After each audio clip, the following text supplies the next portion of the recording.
Welcome again to another episode of Ottawa Exposed. I'm David Krayden, the senior parliamentary columnist for the Western Standard.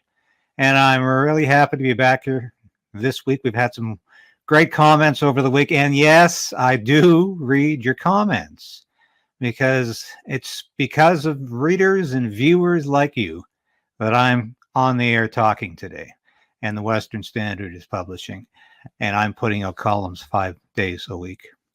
And it's very exciting. So thank you for your support. Keep watching and tell your friends about this, because I don't want to be just another talking head on YouTube and Twitter and Facebook and all the other social media. We've got a lot of people up there today just saying nothing. I want to say something that's pertinent, of interest, and relevant to you. So I'm going to start off today with my last column of the week, so far anyway. I just wrote it this morning. And it's about what Danielle Smith is going through. And I'm just going to briefly refer. This is an incredible situation, of course. And Danielle Smith just yesterday demanded an apology from CBC for stories they have been running suggesting that she was emailing the Alberta Attorney General and either questioning or demanding that cases that were caught up with the COVID-19 lockdown be shut down or reversed or stopped or thrown out of court. This is all based on some emails that the CBC allegedly has seen. Now, the CBC admitted it hasn't seen the emails. The CBC admitted that this is all coming from an anonymous source or sources within the Alberta provincial government. And this, of course, is all a load of crap. When you build a story like this that suggests the Premier's doing improper things, wrongdoing, things that could ultimately lead to the downfall of this Premier, and you base it on anonymous sources, I'm sorry, that's not good enough. That's not enough information to hang a Premier. And what this is a political lynching of Danielle Smith.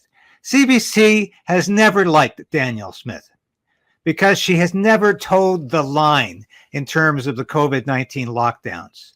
She said during her leadership campaign that she thought it was just terrible that people were being taken off the ice rink. Private parties were being raided by the city police, the Calgary police, the Ottawa police, and others. She thought it was awful that people were having their rights mown over in the exercise of these lockdowns. And she made that quite clear. I don't think that sat very well with CBC, the state broadcaster, which is always there to bolster the federal government, read Trudeau government narrative. So they, I believe strongly, decided they needed to get rid of Danielle Smith. So this email story is just that. Now, if there actually are people sending emails to the CBC, they need to come forward, have some guts, show a little bit of courage. If you think your story is so important in the public interest, show a little bit of courage and come forth and say, hey, I've got the emails. And the CBC, of course, is saying that they don't want to reveal the names of their sources because it might have professional repercussions. You're darn right. It should have professional repercussions. If these people are lying about these emails, they should be publicly exposed and fired.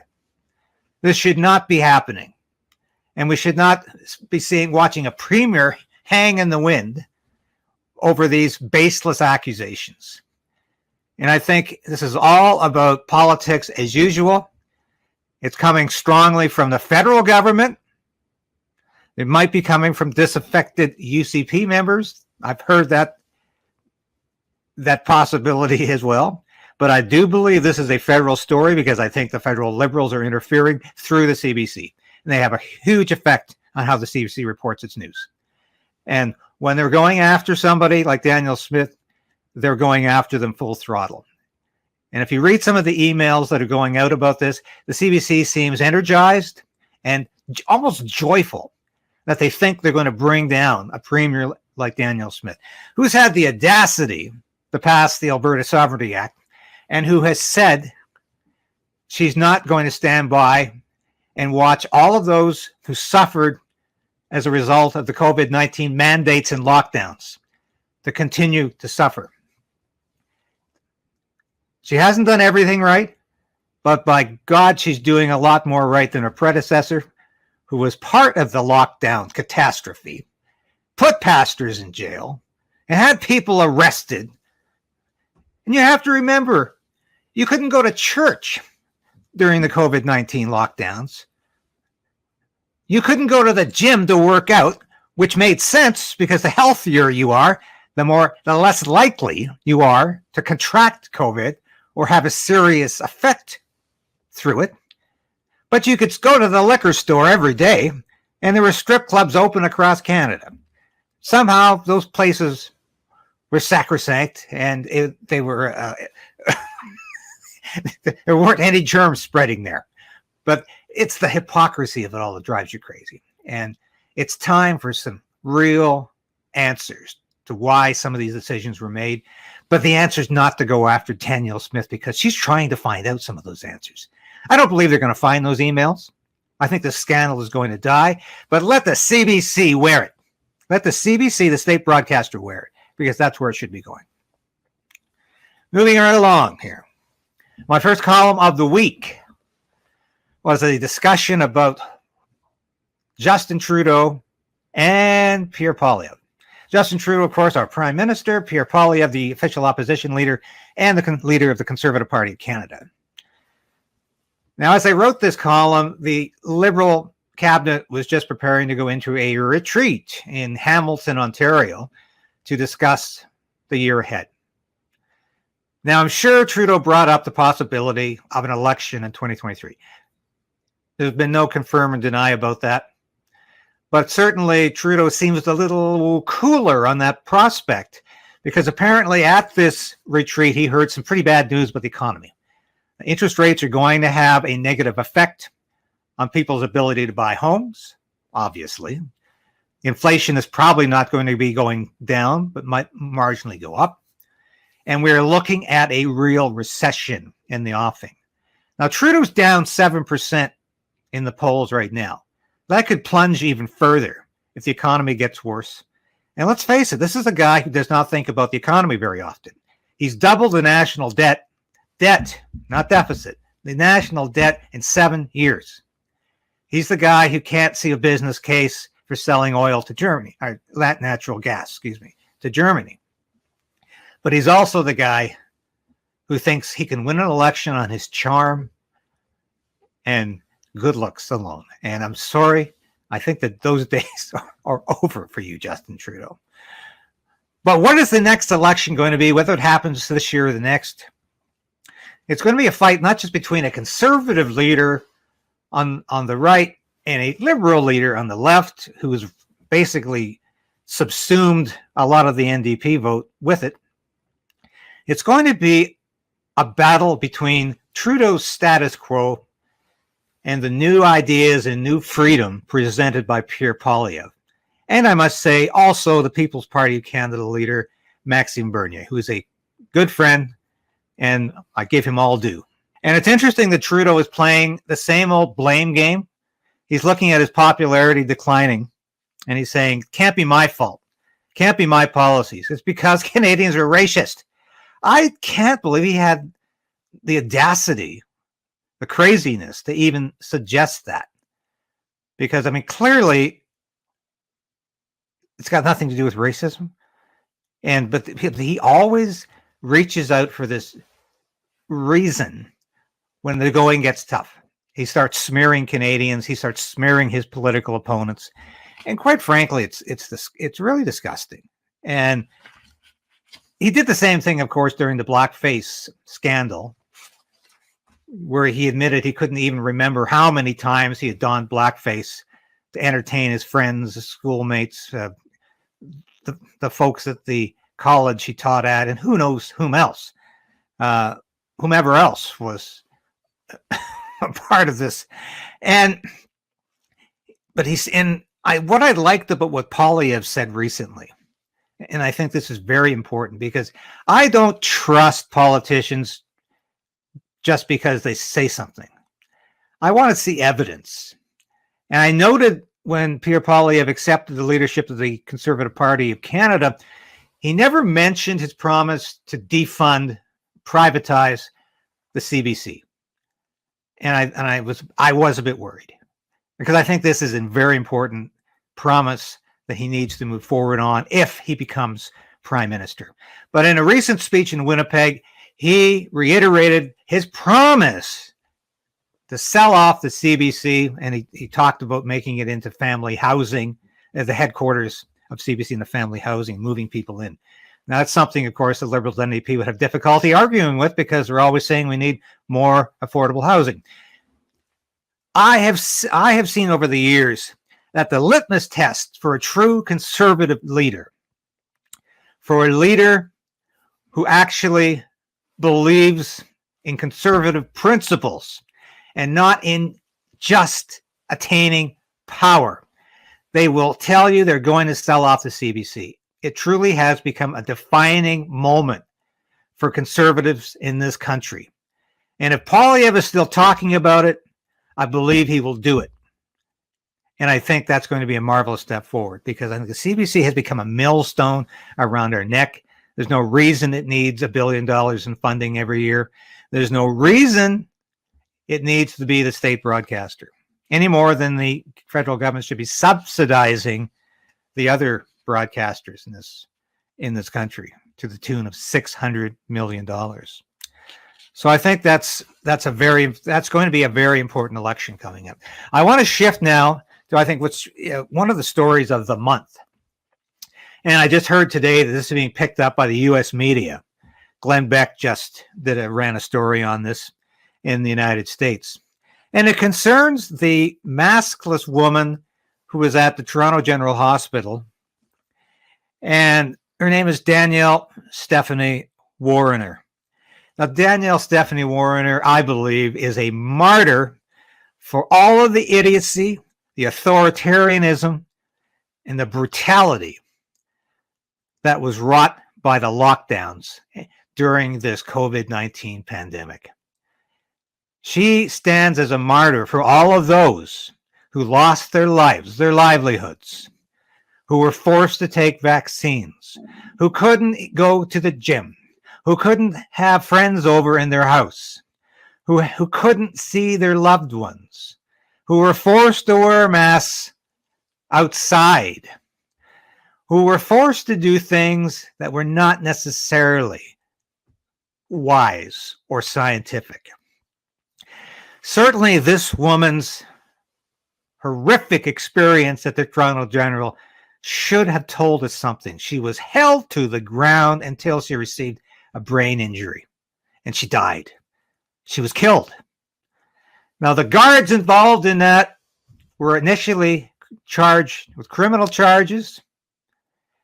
An Ontario judge decided to drop those charges. So the family of Danielle is coming forth with civil action. You might recall that's what had to happen in the O.J. Simpson case after a jury found him not guilty in the deaths of Nicole Simpson and her friend. They had to seek a civil solution. Now, I ask you this, doesn't this situation of this maskless woman, and there's some reports she had the mask on, but it was just inappropriately being worn, being manhandled by these security guards, forcibly pushed to the ground so she can't breathe. Isn't this sound like the incident in the United States in Minnesota where George Floyd, the black man, who became a symbol for police overreach and brutality, was unable to breathe and died at the hands of those police officers. Those police officers had to face criminal charges, and they were, in fact, convicted. So what happened here?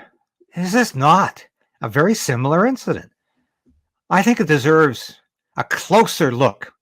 Certainly, if you watch the video of this woman being wrestled to the ground, it's heartbreaking, because this sort of thing should never have happened. You go to an emergency room, do you not? Because you need immediate medical attention, because your life is in danger. You don't go to an emergency room to lose your life.